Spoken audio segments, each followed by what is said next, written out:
कदाचित आईकडनंच ते माझ्यात आलं असेल बहुतेक, कारण माझ्या आईलाही अप्रतिम ती जेवण बनवायची. मी तिची 50% चव सुद्धा माझ्या हाताला आली नाही असं मी म्हणेन. मला आलं लसूण ठेचायला वगैरे तर तुला माहिती आहे, माझ्या लग्नाच्या वेळेला मी तुळशीबागेतनं दगडी आणली होती. 32 वर्ष झाली त्या दगडीला.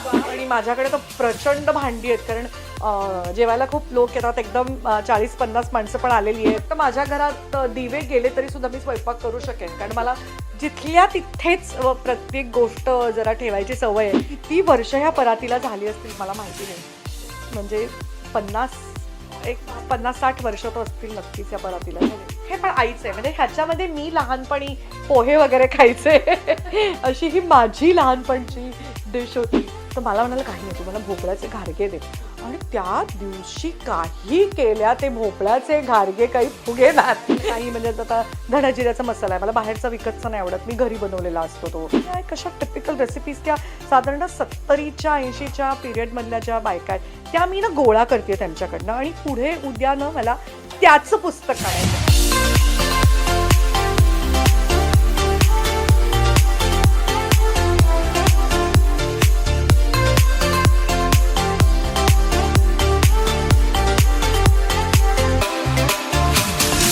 नमस्कार व्हॉट्सअप मंडळी, मी चित्राली चोगले आणि तुमच्या सगळ्यांचं स्वागत आहे लोकमत फिल्मीवर.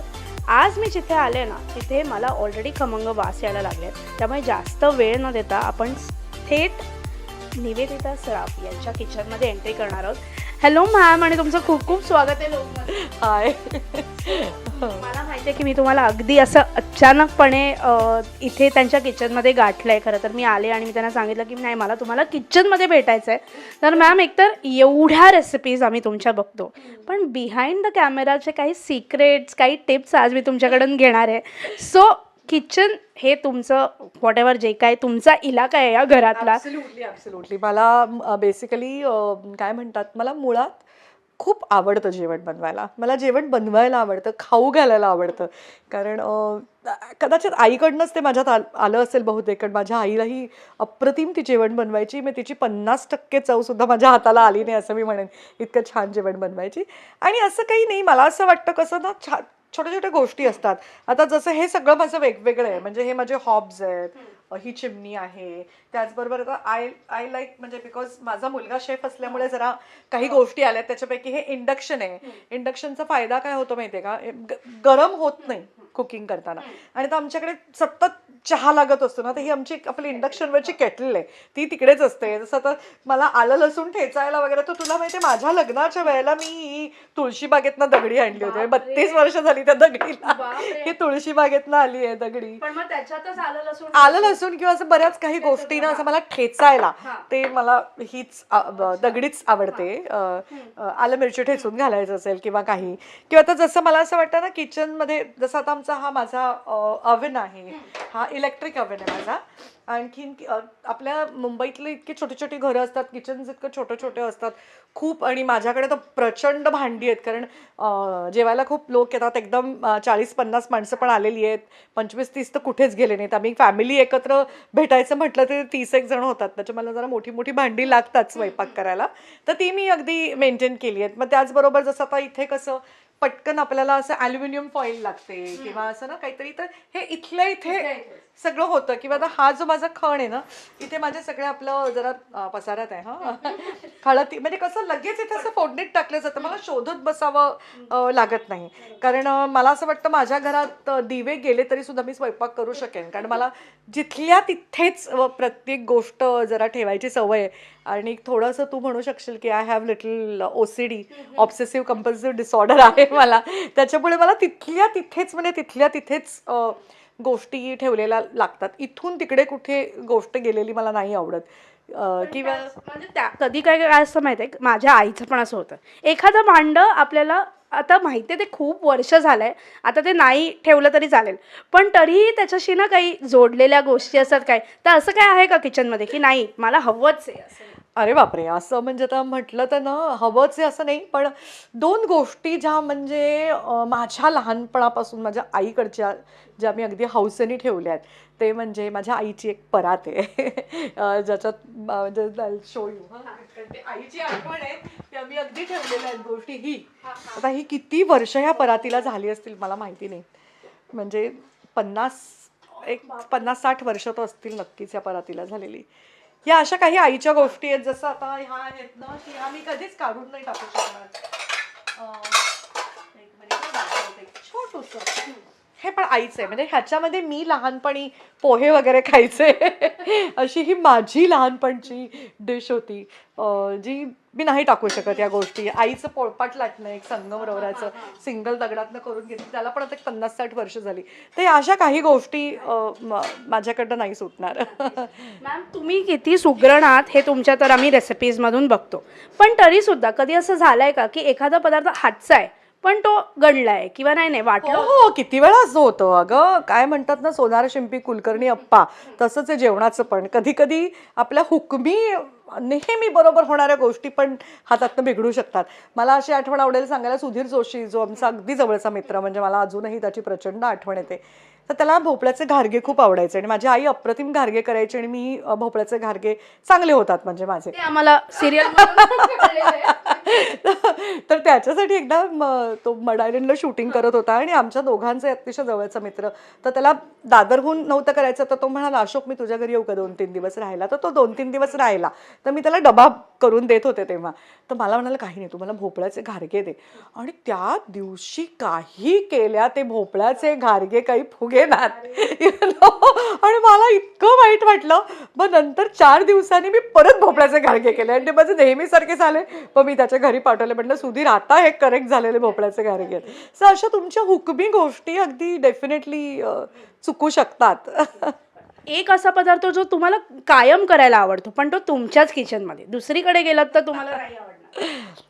खरं सांगू का, मला स्वयंपाक नेहमी माझ्याच किचनमध्ये करायला आवडतो. आपल्या रोजच्या सवयी आहेत ना हाताकडचे. आता माझे काही मसाले आहेत जे मला टिपिकल तेच मसाले आवडतात. आता काही म्हणजे आता धणाजिऱ्याचा मसाला आहे, मला बाहेरचा विकतचा नाही आवडत, मी घरी बनवलेला असतो तो. किंवा आमचा सिकेप्यांचा एक, माझी आई सिकेपी, तर एक सिकेप्यांचा एक टिपिकल मसाला आहे तो. किंवा आता माझी एक मैत्रीण आहे, त्यांचं नक्की मला सांगायला आवडेल, सुलेखा सिक्वेरा. आता ती माहेरची सावंत, पण तिची आई दुर्दैवाने आत्ताच तिचे वडील या जगात नाही आहेत, पण त्या आई दुर्गाताई त्यांचं नाव, त्या स्वतः घरी मालवणी मसाला बनवतात. तर त्यांचा मसाला अजून माझ्याकडे आहे. किंवा विनय येडेकरच्या आई, त्या एक शालिनीताई, त्या एक मसाला, असं जे घरी एक एक जे टिपिकल मसाले बनतात ना, आता त्यांच्या पिढीनंतर खरंच ना आपल्याला हे कोण सांगणार आहे.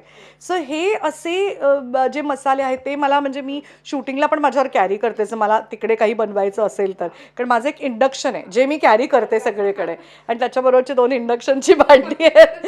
सो त्याच्यावरती माझं मी बनवून घेऊ शकत असते. पण असं म्हणशील तर असं पापलेटचं कालवण आहे किंवा अशा काही गोष्टी आहेत ज्या मला, I am more comfortable doing it in my kitchen असं. अशोक मामांना एक रेसिपी जी तुमची आवडते, म्हणजे तुम्ही त्यांना जर बनवायचं असेल किंवा त्यांना हे करायचं असेल की नाही आज ही रेसिपी बनवली तर सॉर्टेड होईल, असं असं नाही, पण त्याला युजली माझ्या हातच्या सगळ्या गोष्टी आवडतात. पण येस, माशाचं कालवण आमचं एक सारस्वती पद्धतीचं, त्याला सारस्वती पद्धतीचं खूप आवडतं जे मी शिकले. तर असं आमचं ते टिपिकल कैरी घातलेलं कोलंबीचं हुमण आहे. तर ते कैरी घातलेलं कोलंबीचं हुमण, किंवा आमच्याकडे माझ्या मिरच्या पण गोव्याहून येतात, अशा ज्या छोट्या वेडगी मिरची, ज्या त्याची चव जी असते ना ती इथे नाही, इथल्या मिरच्यांना नाही येते, मी गोव्याहूनच आणते. त्रिफळ किंवा अशा काही गोष्टी माझ्या, जसं आता एक कोहळ्याच्या सांडग्याची आमटी आम्ही करतो टिपिकल गोव्याच्या स्टाईलची. तर ते कोहळ्याचे सांडगे जे आहेत ना ते मी मंगेशीच्या देवळातनं कित्येक वर्ष मी तिथूनच आणते. तर अशा, किंवा त्या लोकांचे हे डांगर म्हणतात, म्हणजे आमच्याकडे ब्राह्मणांकडे, माझ्या वडिलांकडे डांगर म्हणजे पापडाच्या लाटीला आम्ही डांगर म्हणायचो. इथे डांगर म्हणजे ते एक पापड असतात एक प्रकारचे, ते असतील. तर अशा काही गोष्टी त्याला खूप आवडतात. तर त्या ज्या मी शिकले आहे सारस्वती करायला, मुगागाठी म्हणा किंवा अशा त्या. आणि आमच्याकडे खीर आम्ही करतो, मी दाखवले आहेत ते बरेचसे प्रकार. मणगणं म्हणतात आमच्याकडे, ते मणगणं त्याला खूप आवडतं. सो त्या काही स्पेशली कोलंबीचं हुमण आणि माझी आई करायची तसं पापलेटचं तिखलं, या 2 गोष्टी त्याला डेफिनेटली माझ्या हातच्या आवडतात. अनिकेतकडनं काही टिप्स मिळतात का, म्हणजे अगदीच कुठे नाही, सतत म्हणजे वेस्टर्न फूड अँड ऑल सगळं त्याच्यामुळेच मी शिकले गेलं. मी वेगवेगळ्या प्रकारचे ब्रेड्स बनवते. आम्ही बाहेरचा ब्रेडच आणत नाही. म्हणजे सांगू, आता मागच्या लॉकडाऊनपासूनची सुरुवात झाली, आता 2 वर्ष झाली. 2 वर्ष आम्ही बाहेर हॉटेलमध्ये जेवायलाच गेलो नाही आहोत. आणि 2 वर्ष आम्ही बाहेरचा ब्रेडही आणलेला नाही आहे. तर bread also I bake it at home myself. आत्ता एक थोडासा ब्रेड असेल घरामध्ये. मी खाऊन जाणार. म्युसली आणखीन बनाना ब्रेड आहे तो जो बनवला आहे तो आहे घरामध्ये. सो ब्रेड्स घरी बनवते. किंवा आता मी एक गव्हाच्या पिठाचा केक तो पण मी दाखवला आहे, तो एक मी घरी बनवते. सो ह्या ज्या काही गोष्टी आहेत ह्या सगळ्या टिप्स कशा करायच्या, म्हणजे आता ना मी एक स्वतःची पण रेसिपी फॉर्म करू शकते बिकॉज ऑफ अनिकेत. नुसत्या दुसऱ्यांच्या रेसिपीज आपण फॉलो करतो असं नाही. जसं आता मला एक माझ्या चॅनलवरती दाखवायचं, मी मार्मलेट दाखवणार आहे. तर अनिकेतकडे ना अशी खूप सुंदर छोटी त्यांनी लंडनहून आणलेली पुस्तकं आहेत, स्कॉटिश किंवा त्यांच्याकडचं ते कंट्री फूड कसं असायचं. सो त्याच्या काही रेसिपी, त्याला प्रिझर्व्स म्हणतात ते लोक. सो ती प्रिझर्व्सची त्यांची घरगुती रेसिपी जी मी दाखवणार आहे, ऑरेंज मार्मलेट म्हणजे रिंड्स वगैरे घालून कसं बनवायचं. आणि ब्रिटिश लोक ज्याला स्कोन म्हणतात, त्याला अमेरिकन लोक बिस्किट म्हणतात. म्हणजे bread without yeast is a biscuit.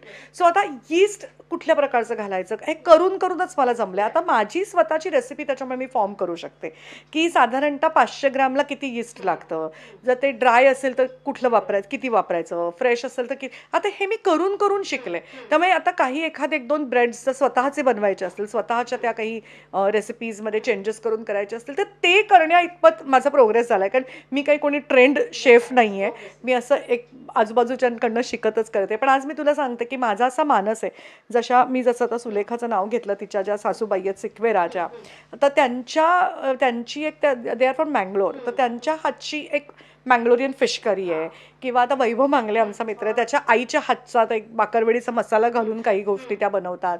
किंवा विनयच्या आईच्या काही रेसिपीज आहेत, किंवा सुलेखाच्या आई ज्या दुर्गात आहेत त्यांच्या, किंवा माझी आणखीन एक मैत्रिणी उमा अय्यर, तिच्या सासूबाई, तिच्या आई, ह्यांच्या ज्या एक अशा टिपिकल रेसिपीज त्या साधारण 70च्या 80च्या पिरियडमधल्या ज्या बायका आहेत त्या मी ना गोळा करते त्यांच्याकडनं. आणि पुढे उद्या न मला त्याचं पुस्तक काढायचं, कारण आता ह्या रेसिपीज आपल्याला जरा मिळणं खूप कठीण आहे. सो अशा त्या एज ग्रुपच्या, आणि मला काय असं म्हणायचं आहे की त्या कम्युनिटीच्या ना काही अशा पर्टिक्युलर गोष्टी असतात. जसं आता आम्ही सिकेप्यांचं म्हणतो एस्वाराच्या बोंबलाचं कालवण, म्हणजे बाळंतिणीला ते करायचं एस्वाराचा मसाला काय, किंवा सारस्वतांच्या काही अशा टिपिकल असतात जे, किंवा ब्राह्मणी जसं आता फणसाचं सांदण तर त्यासाठी वापरल्या जाणाऱ्या कण्या, किंवा हे जे काही एक टिपिकल असे जे प्रकार असतात त्यांचा गोडा मसाला.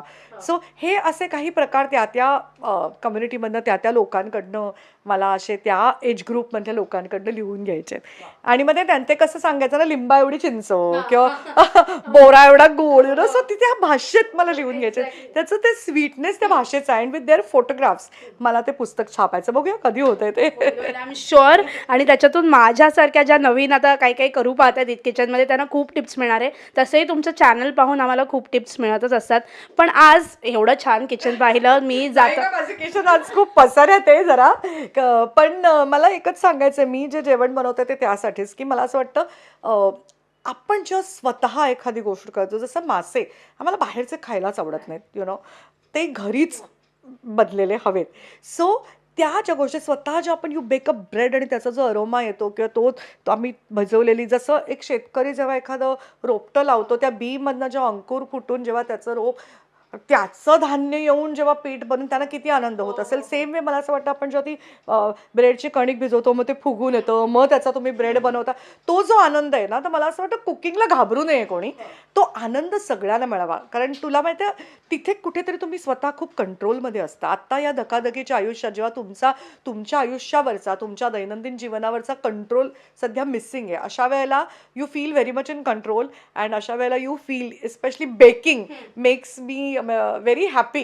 सो म्हणून मला खूप आवडतं स्वयंपाक करायला, खाऊ घालायला. तर तुझ्यासारखं, म्हणजे तुझं तर लग्न होणार आहे नुकतंच, अगदीच येऊ घातलंय, तर गेल्यानंतर खरंच अशा प्रकारचं जेवण तू बनवावंस आणि कॉन्फिडंटली बनवावंस, म्हणूनच माझं हे चॅनल आहे. Thank you so much. थँक्यू.